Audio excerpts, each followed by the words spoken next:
Lórí ètò lọ́jọ́ tèní, a máa dárúkọ àwọn òṣèré tàbí olórin wa tó jẹ́ wípé inú iṣẹ́ yìí òun la bí wọn sí. Yálà ìyá wọn ni òṣèré tàbí olórin ni tàbí bàbá wọn. Àkọ́kọ́ ẹni tí a máa kọ́kọ́ dárúkọ òun ni ìyá wa tí gbogbo wa mọ̀ sí Mojí Afọláyan. Mojí Afọláyan jẹ́ gbajúgbajà òṣèrébìnrin tí ò ṣe é fọwọ́ rọ́ sẹ́yìn láwùjọ òṣèré ilẹ̀ Yorùbá, tí wọ́n sì ní àwọn àbúrò lẹ́yìn tó jẹ́ wípé àwọn náà òṣèré tàbí olórin, òun náà ni àwọn méjèèjì. Bàbá ìyá wa Mojí Afọláyan tí gbogbo wa mọ̀ sí Adé Afọláyan, Adelove. Àwọn náà wọn ò ṣe é fi ọwọ́ rọ́ sẹ́yìn nígbà ayé wọn nínú kí a jẹ́ òṣèré. Nínú àwọn tí a mọ̀ sí àbúrò tí wọ́n jọ jẹ́ ọmọ bàbá wa Adelove pẹ̀lú ìyá wa Mojí Afọláyan.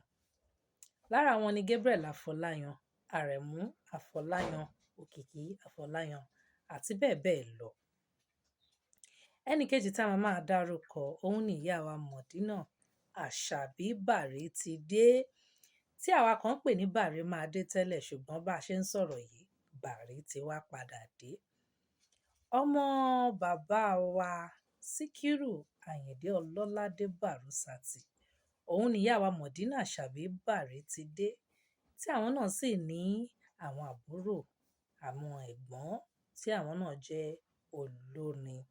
Lára wọn ni Barry J, tí gbogbo wa mọ̀ pé olórin gbajúgbajà olórin tàkasúfèé, òun ni Barry J.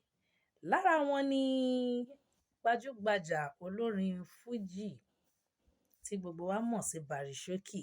Bí ó tilẹ̀ jẹ́ wípé àwọn awuyewuye kan wáyé lórí Bàrísókì, ǹjẹ́ wọ́n ṣì ń kọrin àbí wọn ò tilẹ̀ kọrin mọ́ rárá.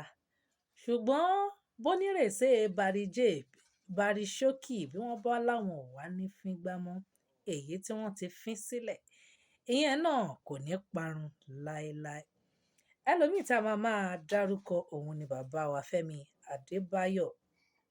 Fẹ́mi Adébáyọ̀ jẹ́ òṣèrékùnrin eléré tíátà tí ò ṣe é fọwọ́ rọ́ sẹ́yìn láwùjọ òṣèré, tí wọ́n sì jẹ́ ọmọ sí bàbá wa Adébáyọ̀ Sàlámì tí gbogbo wa mọ̀ sí Ọ̀gá Bello.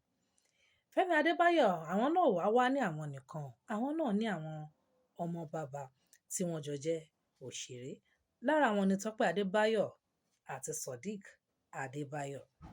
Ẹlòmíì tí a tún máa dárúkọ òun ni ìyá wa Ṣọlá Kòsọ́kọ́, tí àwọn jẹ́ ọmọ sí bàbá wa Jídé Kòsọ́kọ́.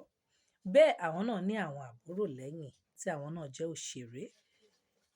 Lára wọn òun ni ìyá wa Bídèmí Kòsọ́kọ́.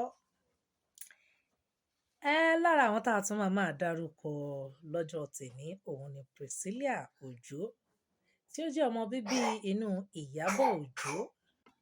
Ìyábọ̀ Òjó tí ó jẹ́ ìyá Priscilla Òjó kò ṣe é fọwọ́ rọ́ sẹ́yìn láwùjọ òṣèré ní ilẹ̀ Yorùbá.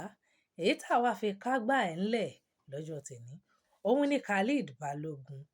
Khalid Balógun jẹ́ ọmọ sí ìyá wa Fathia Balógun àti bàbá wa Saheed Balógun, tí ipa takuntakun tí òun náà ń kó lẹ́nu jọ́ mẹ́ta yìí nínú òṣèré tí ò ṣe é fi ọwọ́ rọ́ sẹ́yìn.